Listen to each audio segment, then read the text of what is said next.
¿Qué tal? ¿Cómo estás? Muchas gracias por estar con nosotros, con Tumpa. Como toda la semana estamos trabajando para vos en la búsqueda de soluciones. Sobre todo, cómo se pueden analizar conceptos, fundamentalmente eso. Porque a partir de eso nosotros podemos después ya extender el campo de la apreciación, podríamos llamarlo así. Cómo vos podés apreciar un espacio y un tiempo, obviamente, que es lo que integra una sociedad. Un hombre que está en este momento con muchos cuestionamientos, con cuestionamientos profundos sobre su vida, su relación consigo mismo, la relación con el Estado, la relación con las organizaciones y la relación con la sociedad, en donde aparentemente por ahí vemos que se empieza ya el concepto de la desconfianza. Yo debo ya de desconfiar. Es un tema que es insensible, como una especie de anestesia que vos no te estás dando cuenta, pero poco a poco esta desconfianza va minando la conciencia de las personas y es el ingrediente fundamental para poder ya invalidar cualquier opinión en contra. No solamente estamos hablando de Bolivia, estamos hablando a nivel general, porque el análisis es conceptual. Lo hay este mismo problema en todos los continentes, en todos. Y como seres humanos estamos en la obligación de tratarlo en esa magnitud, en la magnitud universal del tema. Porque hay bolivianos en todas partes del mundo, argentinos también, o sea, de todo. Y hoy vamos a conversar, está con nosotros Katiuska Hagin. A ver, gracias Katiuska por estar acá. Gracias por la invitación. Y también estamos con Eddie Jardín. Correcto. Muchas gracias, Oscar. Un placer estar en tu programa y un saludo muy grande para todos tus televidentes. Lázaro Tacó. Muchas gracias por la invitación, aquí a las compañeras, aquí a nuestro amigo Eddie. Siempre hemos estado en algunos momentos conversando y bueno, sobre todo aquí a Tumpa, que siempre nos abre el escenario para que tratemos temas importantes, temas fundamentales para nuestra sociedad, para nuestros pueblos, para nuestro país. En esta mesa tan formal como está, así, vamos a tratar de obviar la formalidad, que estamos así. El título del programa es Los derechos del pueblo en contra del pueblo. Fíjense ustedes, ¿no? Los derechos del pueblo en contra del pueblo. Una acusación permanente que se hace desde la sociología de hace muchos años ya. ¿Cómo se puede hilvanar esto? Se ha dado en la historia, porque los pueblos escriben sus derechos y luego se vuelven en contra, con alguna modificación. Por eso te invité a vos, Lázaro, digamos. Esos derechos que fueron inscritos en la Constitución, cuando ustedes fueron y lo buscaron, y se volvió en contra. Lo pongo como ejemplo. No sé, Katuiska, que viene de Venezuela, también pues, nos puede ilustrar sobre eso. Vamos a empezar con Lázaro. Ustedes no se molestan si empezamos con Lázaro, ¿no? Sí, bueno, precisamente los pueblos indígenas de Tierras Bajas, al ver violentados esos derechos al territorio, a la dignidad, donde se le estaban reduciendo sus tierras, fue donde los pueblos se organizan, se hacen fuertes y van a La Paz, a la sede de gobierno, a reclamar un derecho, el derecho al territorio, a que nos reconozcan. Entonces, ¿de cuándo estás hablando? ¿Eso es la década del 90 o recién? La década del 90, ¿no? ¿Quién lo reducía en aquel tiempo? Seré curioso. ¿Quién hacía? Ha dicho que lo estaban reduciendo. Bueno, es lo que ha estado marcado en la historia, lo que hemos visto, digamos, los partidos neoliberales. Obviamente que ahí estaban los terratenientes, los grandes ganaderos. La pelea en tierras bajas de nosotros, los pueblos indígenas, era, digamos, con ellos, con los terratenientes. Y no con el Estado. Y ellos eran parte del Estado. Ellos manejaban el Estado. Pero más tangiblemente, es decir, lo que se podía palpar, era como si fuera una guerra interna en los departamentos, es decir, no llegabas tanto a la paz, pero ellos tenían, digamos, el refuerzo, el respaldo de la sede de gobierno, del Estado. Okay. Entonces, la pelea era con ellos. Cuando se marcha pidiendo derecho, la gente se cansa de estar marchando, pide una asamblea constituyente en 2002. Viene don Evo Morales, entonces nos emocionamos todos de tener una asamblea constituyente para insertar todos los derechos nuestros de los pueblos indígenas en una carta magna para que seamos nosotros reconocidos y garantizados esos derechos. Estábamos felices. Lo malo, que nuestro presidente ya no gobernó con la emoción que teníamos nosotros los pueblos. Se convirtió en gobernante con la ira al costado. Acompañado de la ira, esos derechos que han estado constitucionalizados, inmediatamente empieza a violentar esos derechos que nosotros habíamos ganado.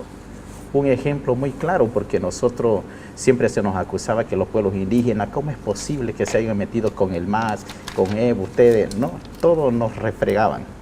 Pero era la coyuntura porque era uno que nos abrió el espacio, el escenario a nivel nacional para que tengamos representantes constituyentes indígenas y redacten la Constitución, y entonces era el momento.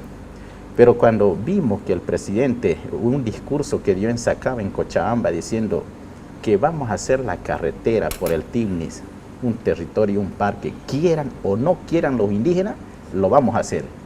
Entonces eso nos llama la atención. Después de apoyar a un presidente, constitucionalizar todos esos derechos, se olvidó que habíamos redactado con él el derecho a la consulta previa, libre e informada, que estaba en la Constitución, refrendado por la normativa internacional del Convenio 169 y la Declaración de Naciones Unidas para los Pueblos Indígenas.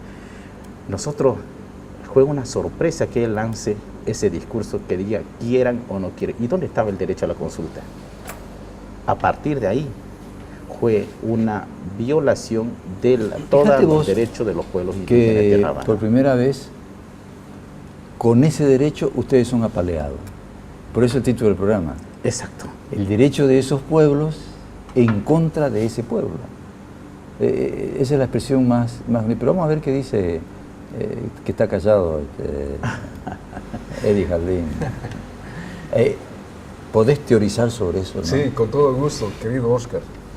Concuerdo en parte con Lázaro Tacó, pero creo que todo ese movimiento de que se genera en la década de los 90, tiene un antecedente que se llama Foro de Sao Paulo. El Foro de Sao Paulo, que fue convocado por Lula da Silva y Fidel Castro ante la crisis del socialismo en el mundo, convocan ese foro y concurren 57 partidos políticos de izquierda latinoamericana y 5 guerrillas. Ojo que acá marcharon en el 90, mucho antes que el foro. No, después del foro. ¿Por qué? Porque en ese foro, que también concurren antropólogos y sociólogos en abundancia. ¿Cuándo fue el foro? El 90. Y la marcha del 90 fue el 15 de agosto de 1990. Inspirado por el Foro de Sao Paulo, porque en este foro, Lázaro, descubren al indio, porque había una crisis teórica, una crisis de ideología en el mundo, porque el socialismo, el obrerismo ya no funcionaba como discurso. Entonces ellos estaban buscando un elemento histórico de lucha.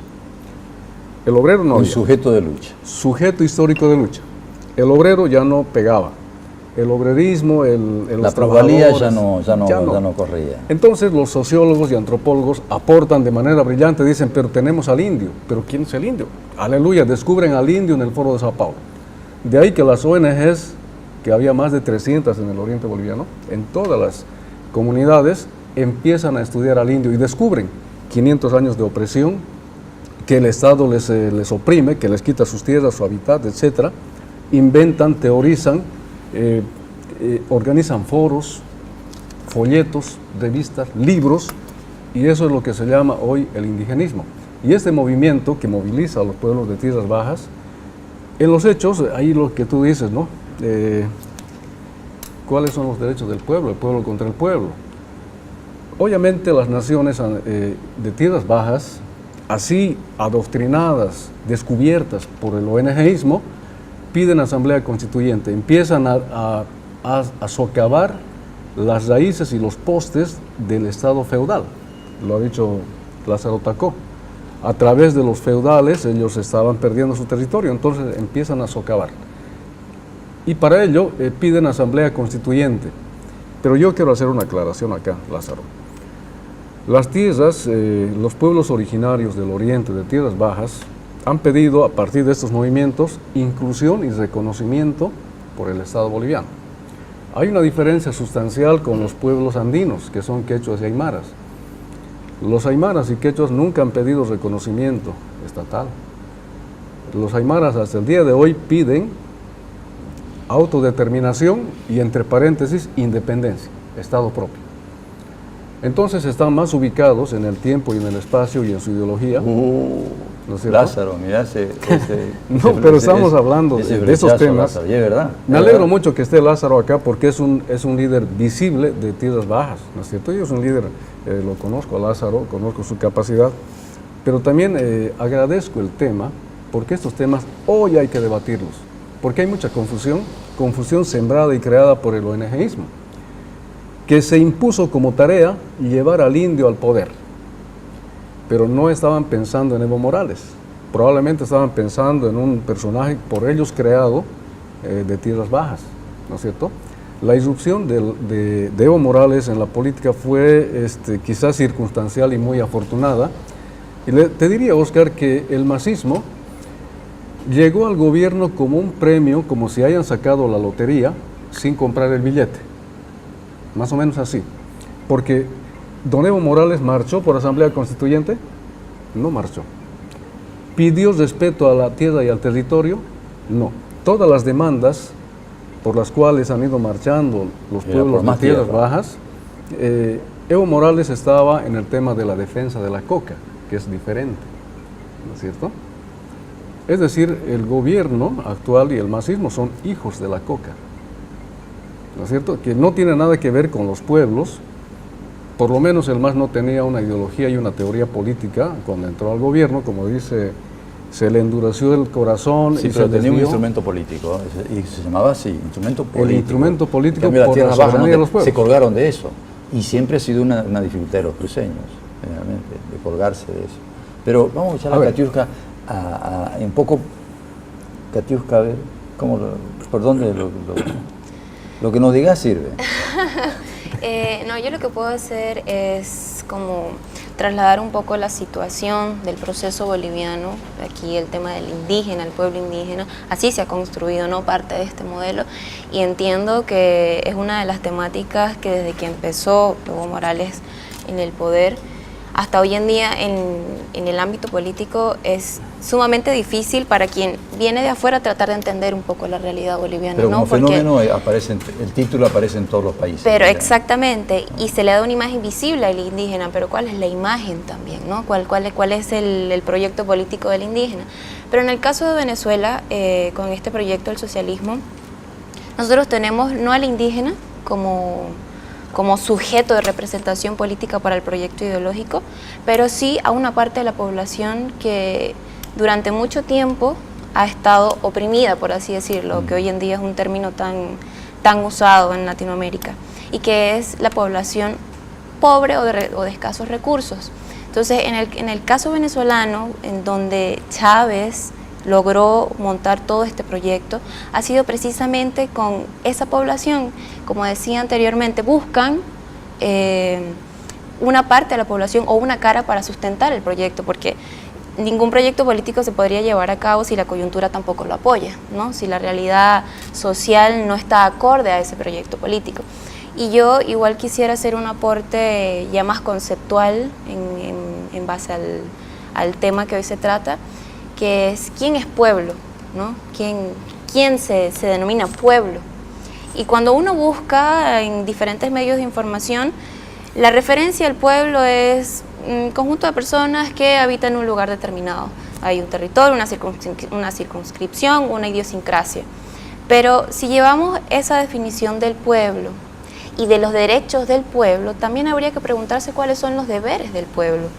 Porque según entiendo yo, y ya es parte de mi análisis, justamente esos derechos que pide el pueblo en el ámbito político, económico, social, cuando se buscan grandes cambios sociales, como se han logrado implantar en la década del 2000 en Sudamérica, sobre todo con el proyecto socialista, cabe decir, ¿y por qué esos derechos se vuelcan contra el pueblo?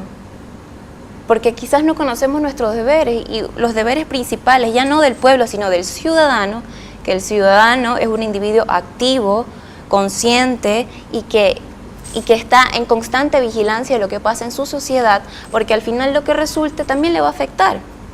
Entonces, ¿cuáles son nuestros deberes? Yo quisiera que en adelante como latinoamericanos, porque nosotros también tenemos ese problema de sentirnos víctimas de la historia, y ya tiene que llegar un momento en el que usemos eso que nos ha pasado en el pasado para transformarlo y colocarlos como herramientas para seguir un rumbo en el futuro, porque es la única manera de seguir creciendo y desarrollándose. Pero entonces pasar de esa concepción de pueblo, indiferentemente cuáles sean, indígenas, blanco, negro, cualquier etnia, cualquier hasta religión, porque también ese es un tema aparte, y pasar a ser ciudadanos que vigilan, porque justamente esos derechos que primero se piden y se logran concretar, como bien decían en asambleas constituyentes, redactar una nueva constitución, si uno no vigila, si no supervisa, el día de mañana puede que se vuelquen. Entonces, ¿qué hacemos? Porque cuando ya está el resultado final es difícil atacarlo, pero si hacemos un seguimiento y estamos allí como una sociedad civil activa, puede contrarrestarse este efecto. No sé, esa... No, sí, está bien. Va para vos el discurso de Katiuska. Pues yo quisiera un poco agarrar las dos ideas de aquí de es decir, cada pueblo tiene su idiosincrasia, puede vivir. No te estás justificando en eso. Quizás, digamos... te pregunto, ¿no te estás justificando? Quiero responder, digamos, porque muchas veces cuando se dice, digamos, que la sociedad o el pueblo, la cultura de la nación aymara están más organizada que lo de tierras bajas, pero es que nuestra forma de organizar nosotros es muy distinto que tierras altas, que los quechos y aymaras. Seguramente había una emergencia los quechos y aymaras de organizarse, de articularse, porque digamos también ellos han sido sacrificados en el momento de la colonia. Entonces esa espina o esa amarga experiencia los llevó a que se organicen y sean fuertes. Entonces, pero eso no significa, digamos, que eran mejores que nosotros. Nosotros vivíamos en libertad, ¿no? Con nuestra naturaleza, con lo que nos rodea, con nuestra forma de vida, nuestra forma de ser, nuestras costumbres, todo eso, y vivíamos felices. Y por lo tanto, y el Estado lo que tiene que hacer es respetar la idiosincrasia de cada pueblo y no encasillarlo en uno solo. Por eso se habla de un Estado plurinacional, por eso se habla de una diversidad, ¿no?, de pueblos, de naciones que existe en nuestro país. Porque si empezamos a decir, digamos, que la nación aymara quechua, por estar más estructurado, más sindicalizado, es mejor, digamos, que las culturas o las naciones de tierra baja, ahí estamos mal. Estamos queriendo encasillar a una sola línea, cosa que nuestro país no lo permite, porque cada pueblo, Lázaro, cada nación vive de acuerdo a una idiosincrasia al tiempo que vivimos, ¿no? No estoy de acuerdo con vos. Te estás reivindicando un paraíso, vivíamos felices. ¿De qué felicidad estás hablando, Lázaro? ¿De paraíso? ¿Qué? Mirando no sé. Yo me remito más, por ejemplo, en la cultura chiquitana, ¿no? Entiendo, digamos, que no hemos sido flagelados como han sido, digamos, los quechos y aymara con las misiones jesuíticas, por ejemplo, donde nos enseñaron el arte, la agricultura, el tallado, ¿no?, la organización, etcétera, etcétera. Fueron expulsados los jesuitas, ahí vinieron ya a tratar de esclavizarnos, etcétera. Entonces, vivíamos en ese mundo maravilloso. ¿Qué cambiaría vos de la sociedad guaranítica? ¿Qué es lo que hay que cambiar frente a todo lo que ha pasado?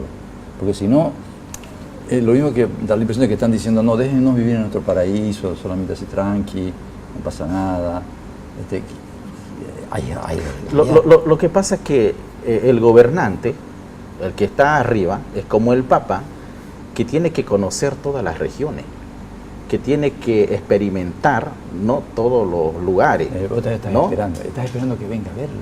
No sé, pero, opinen ustedes. No, sí, no, sí. no, pero no, es que veo, digamos, que como alguien decía, sos pasivo, pues. el que es sabio de su propia cultura respeta las culturas de los demás. Pero no lo son, pues. Y- Entonces, ¿y qué va a ser tu actitud si, y- si y ves en- que otro no va por ahí? Entonces, a eso tenemos nosotros que irradiar, nosotros los pueblos indígenas de Tierras Bajas, de que no es el autoritarismo, no es el dedazo o la mano, tiene que haber otro cambio de actitud de los gobernantes que puedan entender la idiosincrasia de las regiones y de los pueblos, para no imponer lo que ellos quieren. Pienso, digamos, que ahí podríamos construir una sociedad mucho mejor, que nos podamos entender entre los unos con los otros.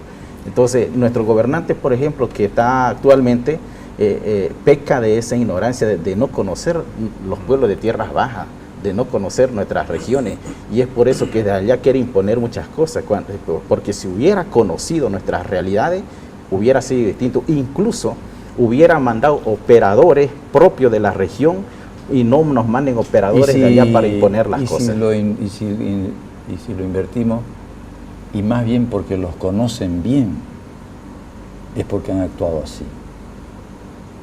O sea que, Lázaro, me llama la atención tu postura, pero la verdad que yo pensé que vos tenías una cuestión más, una apreciación más Óscar, si en me función de la permites. esperanza. ¿Sabes que me han hecho señas? Pero un corte, dame unos minutos y volvemos enseguida, ¿puede ser? Puede Dale, ser. dale. Bueno. Che, volvemos, ya estamos con ustedes. Es interesante lo que dice Lázaro.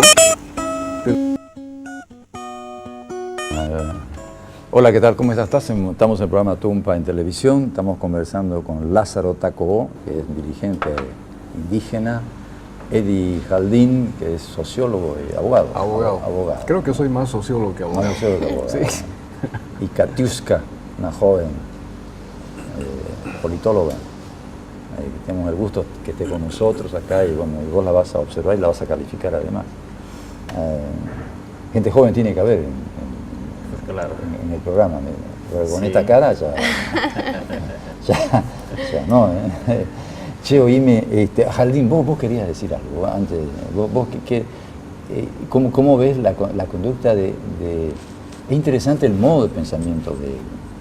Sí, Óscar, tú acabas de hacer una observación puntual. Nos hablan de que las tierras del oriente, bueno, incluso en el altiplano, el indigenismo nos dice que todo es armonía, armonía con la Pachamama, ¿no? Que el indio está en armonía con la naturaleza, que tiene un hábitat muy lindo y es un paraíso, ¿no es cierto? Pero te voy a hablar primeramente del indio andino.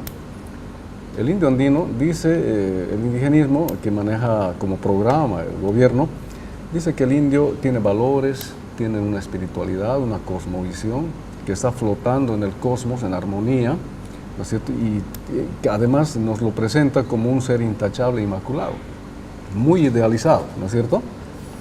Pero yo le diría a los personeros del gobierno que me presenten un personaje de ese tipo, uno solo, que tenga moral, que tenga ética, que esté en armonía, que medite, que haga yoga, algo así.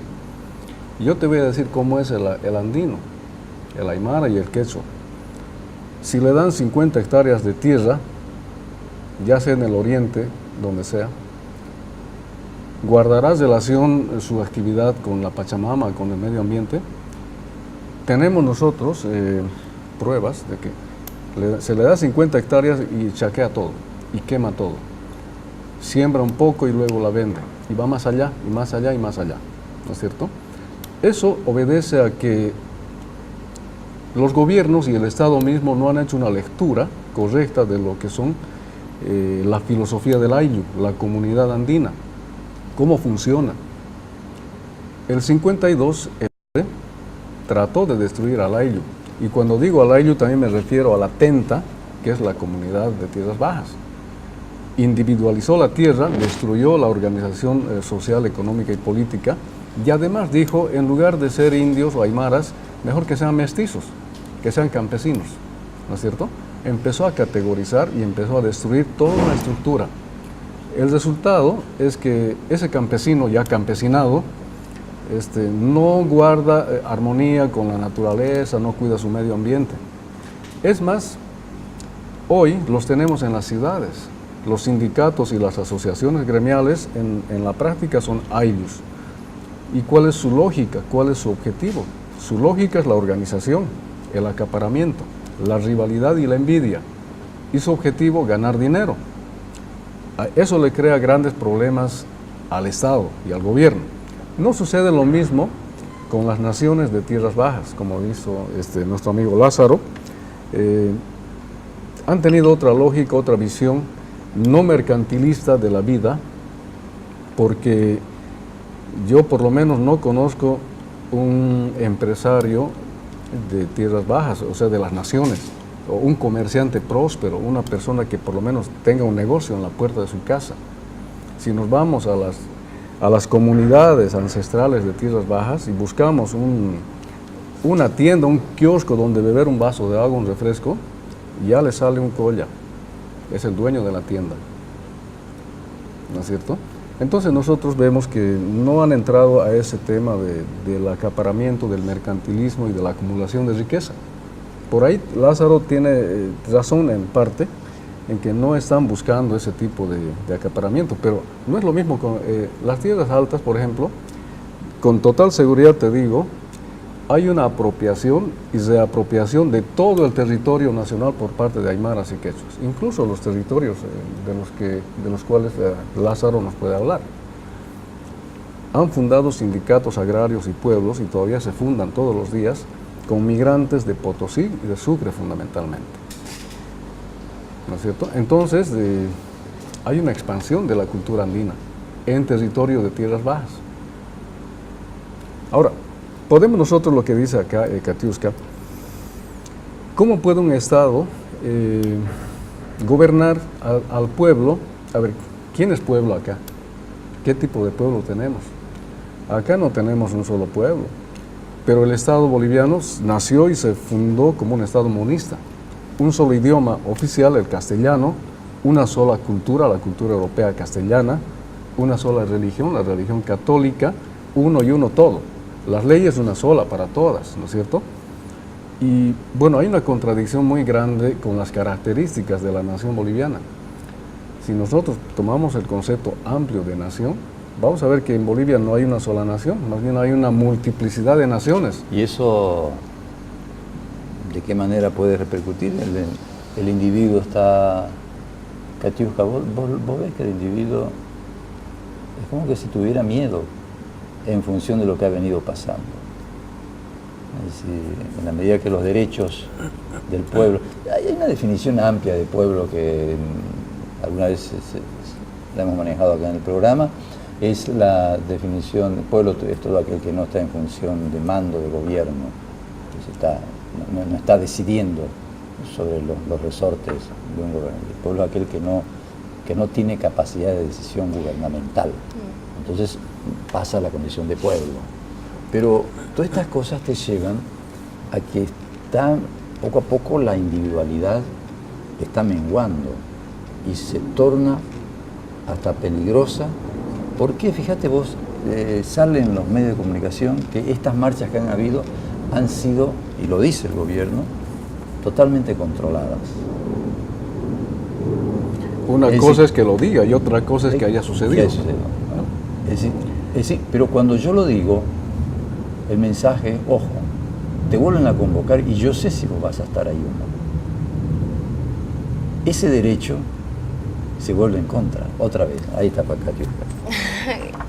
Justamente, mientras lo escuchaba a los dos hablar en todo lo que va de programa, me parece increíble cómo se puede ir haciendo un paralelismo. He ido pensando en los propios procesos venezolanos, de cómo justamente esos derechos se vuelcan. Y yo tenía como una pregunta para cualquiera de los dos.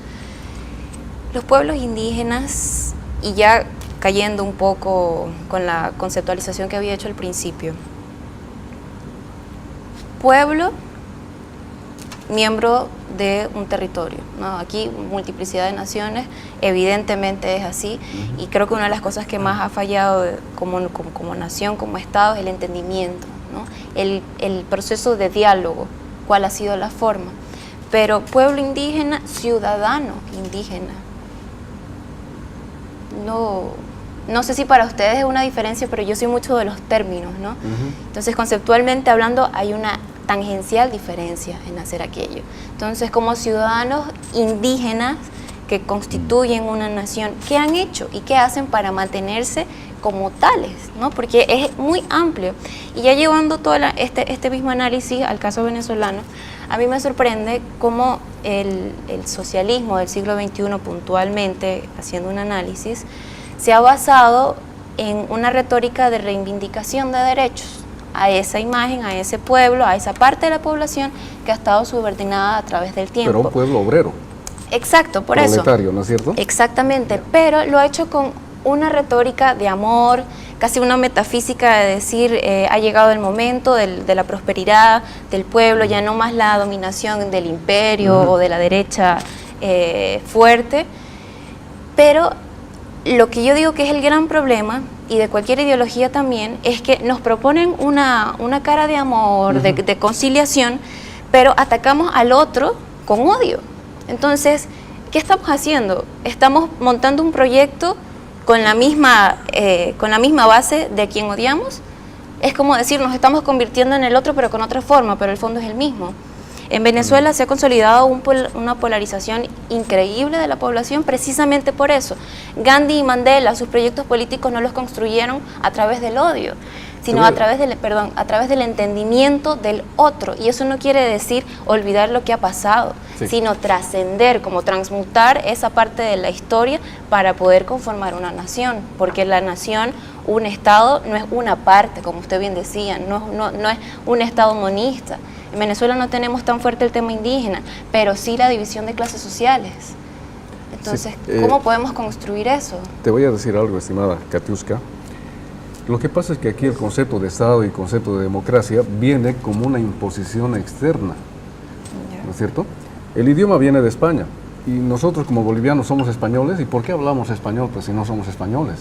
Es un idioma impuesto, una cultura impuesta por la fuerza. ¿Y a quién se impone esta cultura y esta organización y este pensamiento? A las naciones andinas y a las naciones de tierras bajas. Con mayor rigor a las naciones andinas, como dice Lázaro, con mayor rigor. ¿Por qué? Por el tema del oro y de la plata que había en abundancia en las montañas, ¿no es cierto? Ahí se centra el rigor.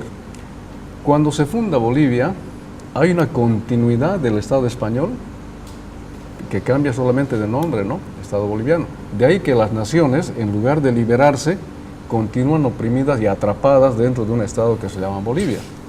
Que a través de los años ha habido muchas rebeliones en el altiplano, fundamentalmente los aymaras se han rebelado muchas veces. La última rebelión hace unas semanas en Achacachi. Todavía continúa o hay una situación de resistencia al Estado boliviano por parte de las naciones andinas. Hace 100 años fue el temible Zárate Vilca que participó en la guerra federal contra el Estado boliviano. Luego el Estado boliviano masacró muchas veces a las naciones andinas, a los mineros, a los campesinos, que son aymaras. Y el Malcu, hace algunos años, desafiaba a los gobernantes bolivianos, les decía, quiero hablar con Goni de presidente a presidente, porque usted es presidente de los blancos y yo soy presidente de los indios, ¿no es cierto? ¿Y eso? ¿A dónde va eso? Hay que saber leer qué dice el Malcu, cuál es la intención filosófica. Está trazando una línea entre ellos y nosotros. ¿Quiénes son ellos? Los descendientes de españoles, ¿no es cierto?, que han traído y han formado y han fundado un Estado a su medida. De ese Estado no somos parte, nosotros. ¿Y qué queremos? Nuestro propio Estado.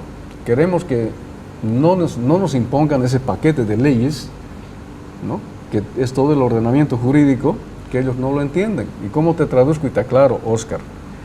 El pueblo de Achacachi ha pedido rendición de cuentas para un alcalde corrupto, supuestamente, hay que suponer, porque se presume su inocencia, ¿no? Pero sin embargo hay muchos indicios que apuntan a que es corrupto. Y el Estado boliviano le dice, no podemos nosotros, porque las alcaldías son autónomas y hay el consejo, y de acuerdo a ley que se proceda. Y el pueblo, que no entiende esas leyes bolivianas, dice, en el concepto del pueblo, ya es un delincuente, ya es un corrupto, y quieren ajusticiarlo, quieren condenarlo. Y el Estado boliviano, ¿qué dice? Bueno, si quieren revocarlo, revóquenlo, ahí está la ley, ¿no es cierto? Procedan de acuerdo a la ley, ¿no es cierto? Pero si sabemos que esas leyes son corruptas y quienes manejan la ley también son corruptos, ¿qué le queda a ese pueblo? Pelear con la ley, pelear con la corrupción, pelear con las autoridades de un Estado que no es su Estado.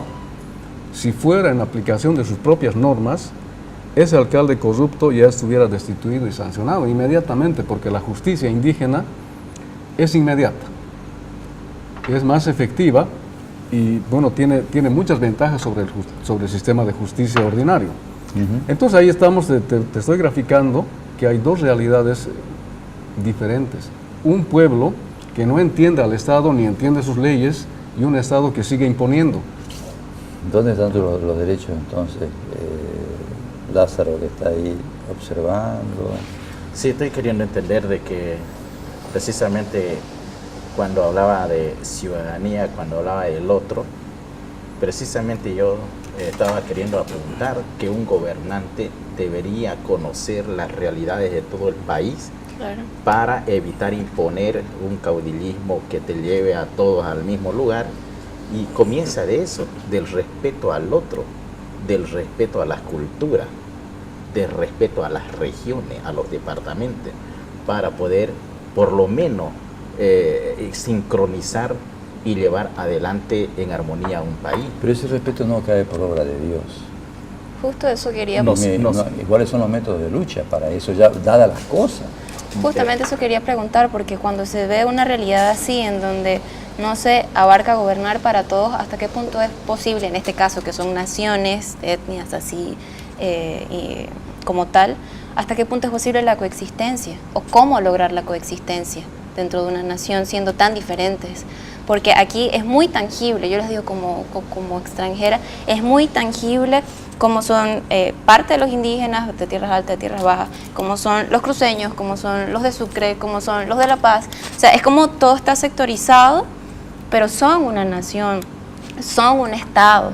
Pero ¿cómo logramos la coexistencia? Yo creo que no tiene, la responsabilidad total no está en los gobernantes. Debería, el deber ser, porque los gobernantes están para ir por algo, electos a través de una democracia, que igual la democracia hoy la podemos entender de muchas maneras, pero ¿cómo logramos la coexistencia? ¿Cómo se podría lograr en Bolivia la coexistencia?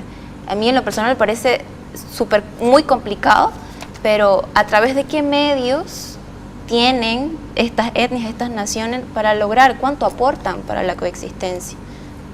Creo yo que por ahí puede ir un poco... Mira, como tú no eras de acá, de Bolivia, y hay una diversidad, precisamente nosotros lo que queremos que el gobernante que venga a futuro tiene que entender estas realidades, porque a partir de una formación, de una preparación que lleve dentro de sí, que es el diálogo, bueno, yo te escucharé, yo te voy a escuchar, yo también, pero nuestro gobernante, que todos hemos confiado que iba a ser distinta, más bien te manda a la policía, te manda a reprimir, o te manda a unos ministros que no tienen la capacidad de diálogo, y todo el tiempo nos lleva a la confrontación, todo el tiempo nos lleva a que nos gasifiquen. O sea, no hay la capacidad de los gobernantes para entablar un diálogo de manera directa con su pueblo. ¿Y cómo se consigue ese gobernante? Porque si no es como entrar en una antítesis, es decir, un gobernante puede hacerlo, pero cuando llegan al poder no lo hacen.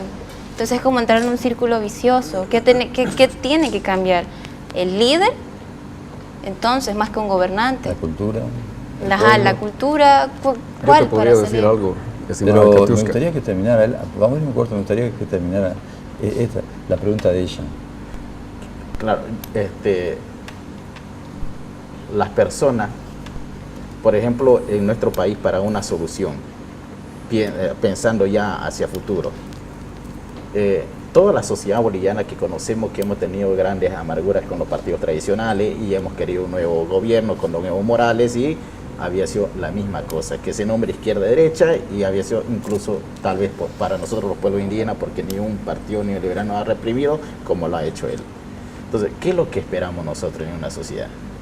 Esperamos esas personas que tengan alta cultura, de formación, de preparación, de sensibilidad para con el pueblo.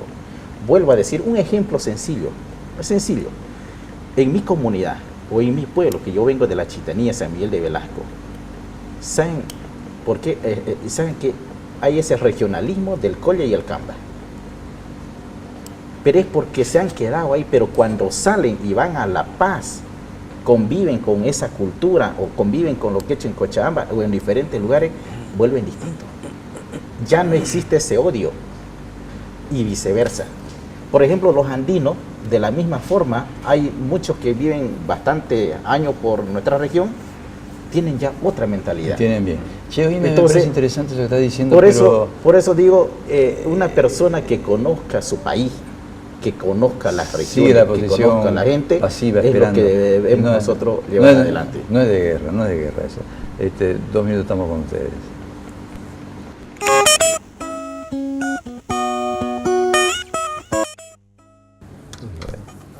Hola, hola, ¿qué tal? Estamos en el último, 3 minutos quedan para trabajar acá con esta gente. No sé, les queda 1 minuto a cada uno. Se lo regalo. 1 minuto Lázaro y así terminamos con su compartir. Por favor. Muchas gracias. No, yo siempre, al margen de las ONG, nosotros tenemos otro tipo de formación, pero sí pensamos, digamos, cómo sacar adelante a nuestra gente. Solo que nos va a llevar un costo de formarlo, de prepararlo, porque a estas alturas ellos ya no pueden, digamos, como se dice, dar ese impulso. Tendríamos que comenzar con la nueva generación, no de la escuela, para hablar de tecnología con ellos, para hablar de cómo se puede aprovechar los recursos naturales que tiene el territorio, ¿no? De manera racional, no del capitalismo puro y duro, ni lo que dicen el socialismo, la izquierda, sino más bien de hablar de manera equilibrada, racional, como dice también bíblicamente, yo les doy, ¿no?, la naturaleza, la tierra para que ustedes lo trabajen. Entonces, a nosotros nos toca ese reto de trabajar con nuestras comunidades, con nuestros pueblos, para llevar un impulso de un desarrollo en nuestros territorios indígenas. Óscar, los derechos del pueblo en contra del pueblo. Quedó marcado. Me has dejado con sabor a poco, Óscar, porque obviamente el programa no nos da oportunidad para debatir ampliamente. Catiuja, sin todo embargo, el tiempo. sí, creo que sí, hay mucho que debatir. Tiene que ver con el Estado, con la construcción de Estado y sociedad, ¿no es cierto?, con los derechos del pueblo. Y esto es muy complicado. Le agradezco a Lázaro Taco, a Katiuska. Hemos abordado temas complejos, pero debe continuar, Óscar. Muchas gracias. Bueno, yo como manera de conclusión solo quisiera aportar con que soy fiel creyente de que justamente para que esos derechos que uno necesita como sociedad no se vuelquen contra nosotros mismos, va a través de la construcción individual para aportar en la sociedad, y eso se hace a través de la educación, a través de la lectura, a través, no nada más de un solo marco, es decir, yo sigo tal partido político y tal ideología y me voy a encasillar allí, no, porque hay que conocer la variedad de realidades que existe en la vida, en la vida societal. Entonces yo creo que tenemos a los jóvenes precisamente.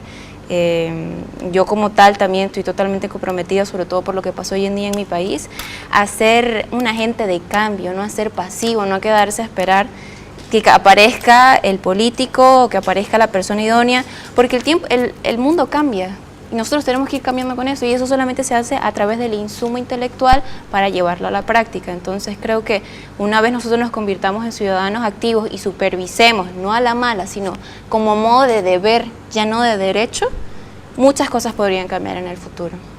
Che, Lázaro, el derecho, ¿qué pensás del derecho ahora?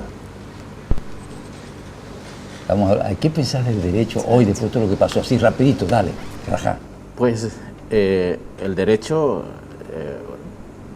pienso, digamos, de que nos lo están quitando, está en peligro. Ya estamos nosotros sin poder tener, digamos, la capacidad, digamos, de decidir. Nos están queriendo decidir por nosotros, y es por eso que la reacción del 10 de la movilización por el Día de la Democracia son las acciones que tenemos que empezar nosotros a realizar, a actuar en todo el país para que esos derechos que están constitucionalizados verdaderamente sean respetados. La lección es que de todo derecho escrito a partir de ahora tenés que desconfiar. Porque los palazos que te dieron te llevan a eso. Hay países que el derecho escrito es perentorio y hay que desconfiar. hablarle hacia tu gente. Che, gracias a todos ustedes. Te mando un beso enorme, hasta la semana que viene. Chau, chau.